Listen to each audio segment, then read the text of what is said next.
लवक या प्लास्टिड। लवक का इंग्लिश होता है प्लास्टिड। तो लवक को ही हम प्लास्टिड कहते हैं। लवक क्या होते हैं? तो लवक वे होते हैं जो पेड़ पौधा के पत्ती और फूल फल इन सबों में या तना में रंग की निर्भरता करता है, उसे हम बोलते हैं लवक। लवक 3 प्रकार के होते हैं, वर्णी, आवर्णी और हरित लवक। यहाँ जानेंगे लवक या प्लास्टिड सिर्फ पादप कोशिकाओं में पाए जाते हैं। ये कोशिका द्रव्य में चारों ओर बिखरे रहते हैं। ये भिन्न भिन्न आकार के जैसे तारानुमा, फीतानुमा, कुंडलाकार आदि भी हो सकते हैं। ये 3 प्रकार के होते हैं, आवर्णी लवक या ल्यूकोप्लास्ट, वर्णी लवक क्रोमोप्लास्ट, हरित लवक क्लोरोप्लास्ट। अर्थात पौधे के लिए क्लोरोप्लास्ट बहुत ही महत्वपूर्ण कोशिकीय संरचना है।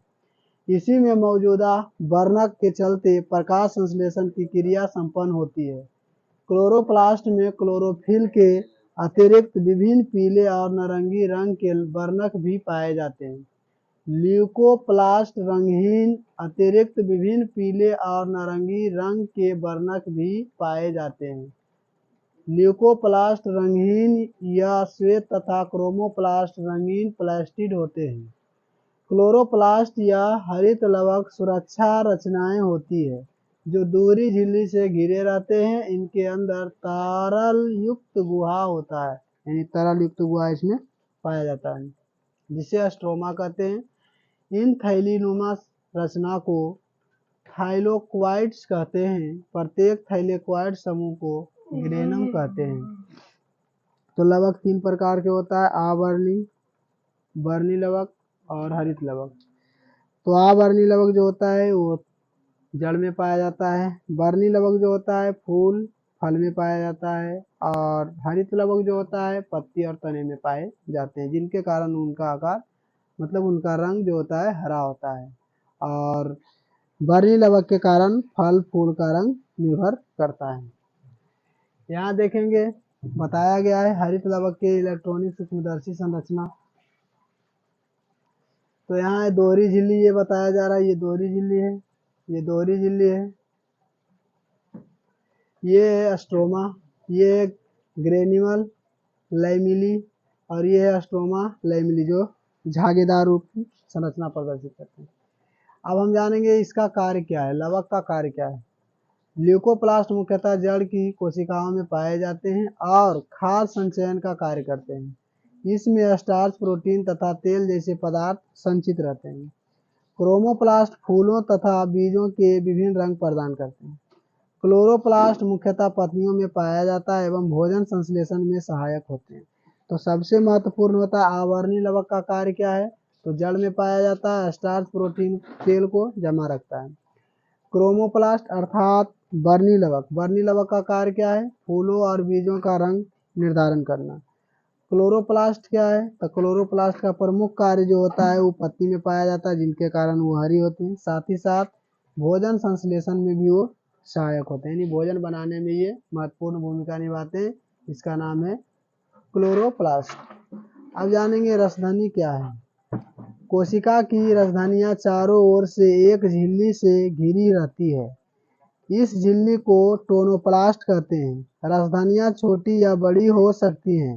पादप कोशिकाओं में ये बहुत बड़ी होती हैं। पादप कोशिकाओं की रसधनियों में कोशिका रस भरा रहता है। तो रसधनी क्या होता है, तो ये मुख्यतः ऊर्जा प्रदान करने के लिए टोनोप्लास्ट के रूप में झिल्ली से समाहित होते हैं। अब जानेंगे रसधनी का कार्य। रसधनी का कार्य क्या है, जंतु कोशिकाओं में यह संतुलन का कार्य करता है, यानी जो जंतु के शरीर में पाए जाते हैं तो वो संतुलन का कार्य करते हैं, समन्वय स्थापित करना। कोशिका रस में मौजूद विभिन्न पदार्थों को कोशिका द्रव्य से अलग रखती है। कोशिका द्रव्य से भी अलग अलग पदार्थों को अलग रखने का जो मुख्य भूमिका निभाना होता है वो कोशिका द्रव्य का होता है। कुछ एक कोशिकीय जीवों में विशिष्ट रसधनियां कुल अवशिष्ट पदार्थों को शरीर से बाहर निकालने में सहायक होता है। तो यहाँ पर रसधनिया का कार्य है जो अवशिष्ट पदार्थ होता है उसको बाहर की ओर त्यागना। पादप कोशिकाओं में ये स्फूर्ति और कठोरता प्रदान करती है। जो पादप कठोर होते हैं उसका प्रमुख कारण होता है रसधनियों का होना। रसधनियों का वहाँ पर उपस्थित होना।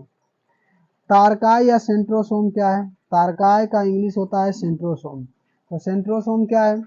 सेंट्रोसोम एक बेलन जैसी रचना दिखती है। इसमें एक या दो सूक्ष्म रचनाएं होती है। सेंट्रोसोम एक बेलन जैसी रचना दिखती है। इसमें एक या दो सूक्ष्म रचनाएं होती है जिन्हें सेंट्रियोला कहते हैं। तो सेंट्रियोला में दो सूक्ष्म रचनाएं होती है जिसे हम सेंट्रियोला कहते हैं। सेंट्रोसोम का कार्य क्या है? तारकाय जंतु कोशिका विभाजन में सहायता करता है। कोशिका में फ्लैजिला और सिलिया फ्लैजिला और सिलिया को बनाने में भाग लेते हैं। यह कोशिका का प्रचलन अंगक होता है। फ्लैजिला और सिलिया जो होता है एक कोशिकीय जीवों के लिए बहुत महत्वपूर्ण होता है, जिसकी सहायता से जो जीव होते हैं एक स्थान से दूसरे स्थान तक आसानी से जाते हैं। केंद्रक या न्यूक्लियस के बारे में जानेंगे। कह रहा है कि कोशिका द्रव के बीच एक बड़ी गोल गाढ़ी संरचना पाई जाती है जिसे केंद्रक या न्यूक्लियस कहते हैं। तो केंद्रक का इंग्लिश ही होता है न्यूक्लियस। इसके चारों ओर दोहरे परत की एक झिल्ली रहती है जिसे केंद्रक कला या केंद्रक झिल्ली कहते हैं। केंद्रक के अंदर गाढ़ा अर्ध तरल द्रव्य भरा रहता है जिसे केंद्रक द्रव्य या न्यूक्लियोप्लाज्म कहते हैं। केंद्रक द्रव्य में महीन यहाँ बताया जा रहा है, केंद्रक द्रव्य में महीन छन्नों के जाल जैसी रचना पाई जाती है जिसे क्रोमेटोजलिका कहते हैं। ये डीऑक्सीराइबोज न्यूक्लिक अम्ल अर्थात डीएनए एवं प्रोटीन से बने होते हैं। डीएनए आनुवांशिकी लक्षणों को एक पीढ़ी से दूसरे पीढ़ी तक ले जाता है। डीएनए के क्रियात्मक खंड को जीन कहते हैं। ये जीन पौत्रिक गुणों के वाहक होते हैं, अतः डीएनए को आनुवांशिकी पदार्थ तथा जीन को आनुवांशिकी इकाई कहते हैं। पूछा जाता है, सबसे महत्वपूर्ण होता है कि आनुवांशिकी गुणों को आदान प्रदान कौन करता है, कौन ले जाता है? तो यहाँ से आंसर आ रहा है कि आनुवांशिकी जीनों का प्रयोग अर्थात आनुवांशिकी गुण जो मौजूद होता है वो कोशिका में मौजूद होता है और कोशिका में मौजूद के फलस्वरूप ये पूर्ण क्रिया पूरा करते हैं और एक कोशिका से दूसरी कोशिका में डीएनए यानी आनुवांशिकी गुण को आदान प्रदान करते हैं। तो यहाँ से केंद्रक के बारे में, केंद्रक का इंग्लिश होता है न्यूक्लियस और यहाँ बताया गया है केंद्रक झिल्ली जो बाहर में है और यहाँ से केंद्रक द्रव जो केंद्रक के अंदर भरा हुआ है, केंद्रक छिद्र यहाँ छिद्र बने होते हैं, केंद्रिका ये है और क्रोमेटोजलिका ये जाली रूपी संरचना जो है, अंतःप्रायदब्जलिका ये है जो दो प्रकार की होती है अंतःप्रायदब्जलिका, एक होती है रुखड़ी और एक होती है चिकनी। तो दो प्रकार की अंतःद्रव्यजलिका पाई जाती है। ये जो पूरा एक संरचना है ये देखने में लग रहा है कोशिका की है, परंतु ये कोशिका की नहीं, ये केंद्रक की है, केंद्रक की जो कोशिका के अंदर पाया जाता है। कोशिका के अंदर जो मेन रूप से पाया जाता है इसी का यहाँ पर बड़ा सा चित्र बनाकर दिखाया गया है कि ये जो है केंद्रक है जो कोशिका का नियंत्रण और समन्वय करता है तथा आनुवांशिकी गुणों को एक कोशिका से दूसरे कोशिका में, एक जीव से दूसरे जीव में जो आदान प्रदान की क्रिया करता है वह हमारा होता है केंद्रक। अर्थात कोशिका के अंदर पाए जाने वाले मुख्यतम प्रधान जो अक्ष होता है, जो प्रधान इकाई होती है उसे हम केंद्रक कहते हैं और केंद्रक के अंदर पाए जाने वाले द्रव को केंद्रक द्रव कहते हैं और कोशिका के अंदर पाए जाने वाले द्रव को कोशिका द्रव कहते हैं। अब एक केंद्रक या न्यूक्लियस का कार्य, केंद्रक या न्यूक्लियस का क्या कार्य है? तो केंद्रक का इंग्लिश होता है न्यूक्लियस। कह रहा है केंद्रक कोशिका की रक्षा करता है, केंद्रक जो होता है कोशिका की रक्षा करता है और कोशिका विभाजन में भाग लेते हैं। केंद्रक की अनुपस्थिति में कोशिका विभाजन संभव नहीं है। अगर केंद्रक नहीं रहेगा तो कोशिका विभाजन हो ही नहीं सकता है, इसलिए कोशिका विभाजन के लिए केंद्रक होना अनिवार्य है, क्योंकि केंद्रक ही एक से अनेक कोशिकाओं में विभाजन को दर्शाता है। केंद्रक कोशिका के भीतर संपन्न होने वाली सभी उपापचयी या जैविक तथा रासायनिक क्रियाओं का नियंत्रण करता है। ये जो केंद्रक होता है यही कोशिकाओं के जैविक और अजैविक सभी क्रियाओं का संपादन करता है। कुछ जीवों में कोशिकीय जनन में महत्वपूर्ण भूमिका निभाता है और ये जो होता है कुछ जीवों में कोशिकीय, जैसे ये कोशिकीय जीव है तो ये कोशिकीय जीव में टोटल के टोटल कार्य जो होता है वो केंद्रक के ऊपर होता है और केंद्रक ही पूरा करता है। यह कोशिकाओं के विकास एवं परिपक्वन को निर्धारित करता है। ये जो केंद्रक होता है ये कोशिकाओं के विकास एवं परिपक्वन को निर्धारण करता है। केंद्रक प्रोटीन संश्लेषण के लिए आवश्यक कोशिका आरएनए उत्पन्न करते हैं। राइबोसोम, न्यूक्लिक एसिड, ये जो राइबोसोम न्यूक्लिक एसिड को होता है वो केंद्रक ही प्रोटीन संश्लेषण के लिए उसको उपस्थित करता है और प्रोटीन संश्लेषण की क्रिया में सहायक होता है। केंद्रिका, केंद्रिका क्या है? केंद्रक के अंदर केंद्रक द्रव में एक छोटी गोलाकार या अंडाकार रचना होती है जिसे केंद्रिका या न्यूक्लियस कहते हैं। संख्या में या एक या अनेक हजारों में होती है। इसी पर जीन होते हैं और जीन जो होता है आनुवांशिकी गुणों के वाहक होते हैं। केंद्रिका का कार्य क्या है? केंद्रिका में आरएनए का संश्लेषण होता है, यानी मुख्य रूप से प्रोटीन संश्लेषण की क्रिया जो होता है वो केंद्रिका में होता है। Ribosome, nucleic acid. कोशिका विभाजन में इसका विशेष महत्व होता है। जब कोशिका विभाजन होता है तो केंद्रिका का महत्वपूर्ण भूमिका होता है प्रोटीन को मौजूदगी प्रदान करना। तो इसी से होता है, केंद्रिका से ही प्रोटीन का मौजूदगी बताया जाता है। अब जानेंगे गुणसूत्र, उसी का इंग्लिश होता है क्रोमोसोम। सामान्यतः क्रोमोसोम बेलनाकार होते हैं, पेलिकल होते हैं। मैट्रिक्स, क्रोमैटिक्स अर्थात क्रोमोसोम का सबसे बाहरी आवरण, जो सबसे बाहरी आवरण है क्रोमोसोम का, पेलिकल कहलाता है। मध्य भाग मैट्रिक्स कहलाता है और अंतभाग क्रोमैटिस कहलाता है। तो है पेलिकल के द्वारा घिरा हुआ जो भाग होता है वो मैट्रिक्स कहलाता है। मैट्रिक्स में क्रोमोसोम की पूरी लंबाई में दो समांतर कुंडलित धागे के समान रचना होती है जो अर्ध गुणसूत्र या क्रोमैटिस कहलाते हैं। क्रोमैटिड्स डीएनए तथा हिस्टोन प्रोटीन का बना होता है। सेंट्रोमियर की उपस्थिति के कारण क्रोमोसोम दो भाग में बंट जाता है।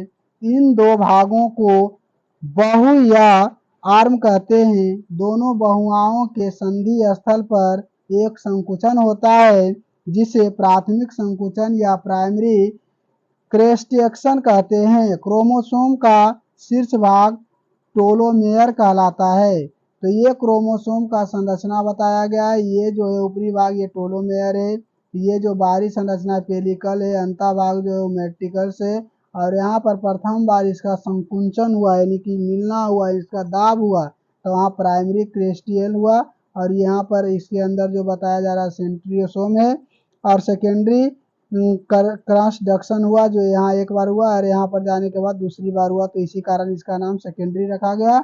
और इसके अंदर जो धागे रूप संरचना पाई गई वो क्रोमोन्यूक्लियस है। ये क्रोमोसोम की संरचना है। तो क्रोमोसोम होता क्या है? तो क्रोमोसोम होता है जो माता पिता के गुण उनके संतानों में निर्धारित करता है, उसी को हम बोलते हैं गुणसूत्र अर्थात क्रोमोसोम। अब जानेंगे क्रोमोसोम की संख्या के बारे में। क्रोमोसोम की संख्या क्या है? तो कह रहा है सभी जीवों की कोशिकाओं के केंद्रक में पाए जाने वाले क्रोमोसोम की संख्या निश्चित होती है। जैसे मानव शरीर की कोशिकाओं में 46 क्रोमोसोम होते हैं। तो क्रोमोसोम हमेशा जोड़े में पाए जाते हैं। मनुष्य में क्रोमोसोम की संख्या 46 होती है। ड्रोसोफिला की कोशिकाओं में 8 क्रोमोसोम, मकई के पौधे की कोशिका में 20 क्रोमोसोम, टमाटर के पौधे की कोशिकाओं में 24 क्रोमोसोम, आलू के पौधे की कोशिकाओं में 48 क्रोमोसोम पाए जाते हैं। ये क्रोमोसोम सदा जोड़े में रहते हैं। एक जोड़े के दोनों क्रोमोसोम हमेशा एक दूसरे के समान होते हैं। जो जोड़े में होते हैं क्रोमोसोम हमेशा एक दूसरे के समान जोड़े में होते हैं, इसलिए ये दोनों समजात क्रोमोसोम कहलाते हैं। ऐसे कोशिका के क्रोमोसोम समूह जिसमें दोनों समजात क्रोमोसोम होते हैं द्विगुणित कहलाते हैं। जब क्रोमोसोम दोनों एक ही जैसे होते हैं और एक साथ जुड़े होते हैं तो उसे हम कहते हैं द्विगुणित क्रोमोसोम। परंतु युग्मकों जैसे शुक्राणु तथा अंडाणु में क्रोमोसोम की संख्या कायिक कोशिका के क्रोमोसोम की संख्या की आधी होती है।